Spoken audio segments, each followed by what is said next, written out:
عمران خان نے تحریک عدم اعتماد کے حوالے سے جو سرپرائز دیا ہے اور اپوزیشن کو جو زخم دیا ہے، اپوزیشن وہ زخم چاٹ رہی ہے اور ہاتھ لگا کر دیکھ رہی ہے کہ ہمارے ساتھ ہوا کیا ہے۔ اپوزیشن بھاگی عدالت چلی گئی، کیونکہ پہلے بھی جب شریف خاندان پر برا وقت آتا تھا تو شام ہونے سے پہلے اگر شام کی بات ہے تو صبح ہونے سے پہلے عدالتوں سے ریلیف مل جاتا تھا۔ یہی سوچ کر عدالت کا دروازہ کھٹکھٹایا گیا اور عدالت کے دروازے سم کرتے ہوئے کھل گئے، لیکن آج 3 دن بعد بھی سماعت پہ سماعت ہوئی ہے۔ عدالت کی طرف سے اپوزیشن کو کسی قسم کا ریلیف نہیں دیا گیا اور ریلیف ملنے کا کوئی امکان بھی نہیں ہے۔ بالفرض عدالت اپوزیشن کے حق میں فیصلہ کر دیتی ہے تو فیصلہ کیا ہو سکتا ہے؟ عدم اعتماد کی تحریک پر دوبارہ کارروائی، اسمبلیوں کی بحالی اور عمران خان کا دوبارہ وزیر اعظم بن جانا۔ یہ پاکستان ہے اور یہ پاکستان کی سیاست ہے جس میں کرشمہ سازی ہوتی ہے۔ ہم نے کہا کہ بالفرض ایسا فیصلہ آتا ہے کہ سپریم کورٹ اپوزیشن کو ریلیف دے دیتی ہے تو حکومت کے پاس اب بھی کئی کارڈ ہیں جیسے تحریک عدم اعتماد ناکام بنائی جا سکتی ہے۔ سپیکر بیز میر یا باز میر پی ٹی آئی کے ارکان کو، جن کی وفاداریاں بدل گئی ہیں، جن کی ہمدردیاں بدل گئی ہیں، ان کو ووٹ ڈالنے کی تو اجازت دے سکتی ہے، لیکن اجازت دینے کے بعد ان کا ووٹ کاؤنٹ نہ کرے، یہ سپیکر کی مرضی ہے۔ اتحادیوں کے بارے میں نئی شک آ سکتی ہے۔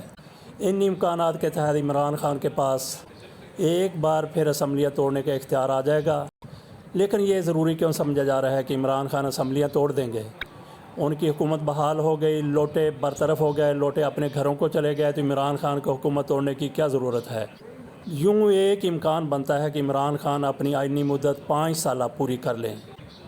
یہ ساری مفروضوں پر مبنی باتیں ہیں جو عملی شکل بھی اختیار کر سکتی ہیں۔ اپوزیشن کی طرف سے مطالبہ یہی تھا، کوشش بھی یہی تھی کہ عمران خان سے جس طرح بھی ہو سکتا ہے نجات حاصل کر لی جائے، ان کو وزارت عظمیٰ سے الگ کر دیا جائے، نئے الیکشن ہو جائیں۔ عمران خان نے ان کی خواہش پوری کر دی، ان کی مشکل بھی آسان کر دی، لیکن پوری کی پوری اپوزیشن مولانا فضل الرحمان، شہباز شریف، نواز شریف اور ان کے دیگر ساتھی عمران خان کے اس اقدام پر تڑپ کر رہ گئے ہیں۔ حالانکہ سارا کچھ ان کی من مرضی کے مطابق ہوا ہے، لیکن بات کیا ہے؟ اتنے کیوں تڑپ رہے ہیں، اتنے کیوں پریشان ہیں، بلکہ اتنی اذیت میں کیوں ہیں؟ اس کی وجہ یہ ہے کہ ان کی امیدیں ٹوٹ گئی ہیں، ان کی توقعات ختم ہو گئی ہیں۔ انہوں نے یہ امید باندھ لی تھی کہ عمران خان کے خلاف تحریک عدم اعتماد کامیاب کروا کے اقتدار ہمارے حوالے ہو جائے گا، شہباز شریف وزیر اعظم بن جائیں گے، مولانا فضل الرحمان صدر بن جائیں گے، کوئی وزیر خارجہ بن جائے گا، کوئی وزیر داخلہ بن جائے گا۔ ان کے یہ خواب سوا نیزے پر تھے۔ عمران خان نے ان کے خوابوں کو چکنا چور کر دیا اور ان کے غرور کا سر بھی چکنا چور ہو گیا۔ اسی وجہ سے یہ لوگ اذیت میں ہیں، تکلیف میں ہیں، اور کسی کم تکلیف میں نہیں ہے، بہت زیادہ تکلیف میں ہے۔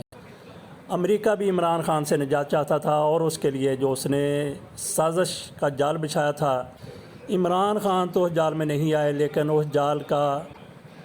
اس سازش کا حصہ بننے والی اپوزیشن ضرور رسوا ہو گئی ہے۔ امریکہ کی طرف سے جس رونق سے اور جس فرعونیت سے اور جس تکبر سے پاکستان کو حکم دیا گیا تھا، وزارت خارجہ کو کہا گیا تھا، پاکستان کو کہا گیا تھا کہ عمران خان کے خلاف اگر عدم اعتماد کامیاب نہیں ہوتی تو پاکستان مشکلات کا سامنا کرنے کے لیے تیار رہے۔ عمران خان نے اس خط کو اس طرح سے استعمال کیا کہ پوری کی پوری اپوزیشن غداری کے زمرے میں آ رہی ہے، اور امریکہ جس کا رویہ انتہائی زیادہ جارحانہ تھا وہ بیک فٹ پہ نظر آ رہا ہے۔ چوتھے آسمان پر پہنچے ہوئے اس کی رونق بالکل زمین کی گہرائیوں چوتھے آسمان پر پہنچی ہوئی امریکہ کی رونق عمران خان کے منصوبے اور حکمت عملی کی وجہ سے زمین کی انتہائی گہرائیوں میں انتہائی پستی میں چلی گئی ہے۔ امریکہ بھی ہماری اپوزیشن کی طرح پوری دنیا میں رسوا ہو کر رہ گیا ہے۔ وہی ڈیوڈ لو جس نے بڑی رونق کے ساتھ پاکستانی سفیر ڈاکٹر اسد مجید کو جو مراسلہ تھمایا تھا، جو ان کے ساتھ گفتگو کی تھی، جو دھمکیاں دی تھیں، وہی ڈیوڈ لو اس کے سامنے پاکستان نے احتجاج کیا۔ نئے پاکستانی سفیر مسعود خان نے پاکستان کا احتجاج رکھا تو وہ بھی بیک فٹ پر نظر آیا۔ یہ پاکستان کی بہترین خارجہ حکمت عملی تھی۔ 3 اپریل کو جو کچھ ہوا، اپوزیشن وہ زخم چاٹ رہی ہے۔ عمران خان کی طرف سے نیشنل سیکورٹی کمیٹی کا اعلامیہ بڑی حکمت عملی سے، بڑے تدبر سے، بڑی دانشمندی اور ہوشمندی سے استعمال کیا گیا ہے۔ اس پر مولانا فضل الرحمان اور ان کے ساتھی تل ملا کر رہ گئے ہیں۔ ان کی طرف سے بار بار یہ کہا جاتا رہا کہ پاک فوج اپنی پوزیشن واضح کرے، اور پاک فوج نے اپنی پوزیشن واضح کرتے ہوئے کہا، DGI SPR نے کہا کہ اس حوالے سے پاک فوج کا وہی موقف ہے جو اس کے اعلامیے میں کہا گیا ہے، جو نیشنل سیکورٹی کونسل میں خط پیش کرنے کے بعد اعلامیہ تھا، وہی پاک فوج کا آج بھی موقف ہے۔ اس اعلامیہ میں اس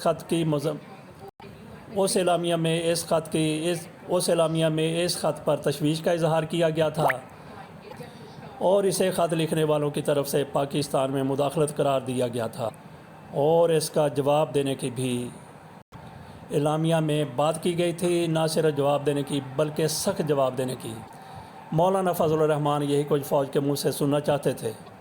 ادھر بلاول بھٹو زرداری اور شہباز شریف بھی پریس کانفرنسیں کر رہے ہیں۔ بلاول بھٹو زرداری کی طرف سے کہا گیا ہے کہ فوج کی طرف سے بتایا جائے کہ 197 لوگ جو تھے کیا وہ غدار ہیں۔ اس کا فیصلہ کرنا انتہائی زیادہ آسان ہے۔ جو لوگ امریکہ کا اعلیٰ کار بنے، امریکہ کی طرف سے 7 مارچ کو کہا گیا تھا کہ اگر عدم اعتماد کامیاب ہوئی تو پاکستان کی مشکلات میں اضافہ ہوگا۔ دوسرے لفظوں میں کہا جا سکتا ہے کہ امریکہ نے پاکستان کی اینٹ سے اینٹ بجانے کی دھمکی دی تھی۔ جس 7 تاریخ کو پاکستان کو لیٹر موصول ہوا اور 8 تاریخ کو تحریک عدم اعتماد قومی اسمبلی میں پیش کر دی گئی، جس سے اس خط کے اور اپوزیشن کے آپس میں تانے بانے ملتے ہوئے نظر آتے ہیں۔ بلاول بھٹو زرداری کہتے ہیں کہ پاک فوج بتائے کہ کیا 197 ارکان جو تحریک عدم اعتماد کی حمایت میں اکٹھے ہوئے تھے کیا وہ غدار ہیں۔ میں یہ پہلے بات کر چکا ہوں کہ اس کا فیصلہ انتہائی زیادہ آسان ہے۔ جو لوگ امریکہ کا اعلیٰ کار بنے تھے وہ ان کے غدار ہونے میں کسی قسم کی شبہ نہیں ہے، لیکن جو لوگ نادانستہ طور پر معصومیت میں امریکہ کے لیے استعمال ہو گئے، مولانا فضل الرحمان کے لیے، میاں محمد نواز شریف کے لیے، میاں شہباز شریف کے لیے، بلاول اور زرداری کے لیے استعمال ہو گئے، ان کو آپ معصوم قرار دے سکتے ہیں، اور ان کی تعداد بہت زیادہ ہے، جبکہ امریکہ کا اعلیٰ کار بننے والے چند ایک لیڈر ہو سکتے ہیں۔ عمران خان کے خلاف تحریک عدم اعتماد لانے کی وجہ سے جہاں ہمارے ہاں اپوزیشن کو بہت بڑا دھچکا لگا ہے، وہیں میاں نواز شریف کو بھی انگلینڈ میں بیٹھے ہوئے دھکے پڑ رہے ہیں۔ ان کو کسی وقت کوئی بھی ایسا دھکا پڑ سکتا ہے کہ وہ سیدھے پاکستان میں آ گریں گے۔ 2 روز قبل شایان علی، جو بلاغت کی عمر تک نہیں پہنچا، نابالغ ہے، وہ میاں نواز شریف کے گھر کے سامنے تھا کہ میاں نواز شریف کے گارڈز نے اس پر تشدد کیا، اس کو زخمی کیا۔ اس نے میڈیکل رپورٹ لے لی ہے اور کیس بھی درج کروا دیا ہے۔ اس کے اگلے ہی روز چند لوگ میاں نواز شریف کے گھر کے سامنے تھے، ان پر بھی میاں نواز شریف کے گارڈز نے تشدد کیا۔ یہ مقامی لوگ ہیں، انہوں نے کیس درج کرا دیا۔ پولیس آئی، 2 بندے میاں نواز شریف کے جو گارڈز ہیں ان کو گرفتار کر لیا گیا، اور ایک بندہ جو ان لوگوں میں سے تھا جو میاں نواز شریف کے گھر کے سامنے آئے تھے وہ بھی گرفتار ہو گیا۔ یوں لگتا ہے کہ میاں نواز شریف کو لندن سے دھکا پڑنے والا ہے۔ وہ اپنے پاؤں پر خود ہی کلہاڑی مارتے ہوئے نظر آ رہے ہیں۔ سپریم کورٹ میں سپیکر کی رولنگ اور عمران خان کے اقدام کو چیلنج کیا گیا ہے۔ وہاں پیپلز پارٹی اور مسلم لیگ کے وکلاء دور دور کی کوڑی لا کر دلائل دے رہے ہیں۔ کل یہی وکلاء بڑے دبنگ لہجے میں کہہ رہے تھے کہ سپریم کورٹ کو، عدلیہ کو کسی طور بھی پارلیمان کے معاملات میں مداخلت کرنے کی ضرورت نہیں ہے، اور نہ ہی آئین اس کی اجازت دیتا ہے۔ لیکن آج وہی وکیل بڑے اونچے لہجے میں کہہ رہے تھے کہ سپیکر کی رولنگ کو غیر قانونی اور بدنیت پر مبنی قرار دیا جائے۔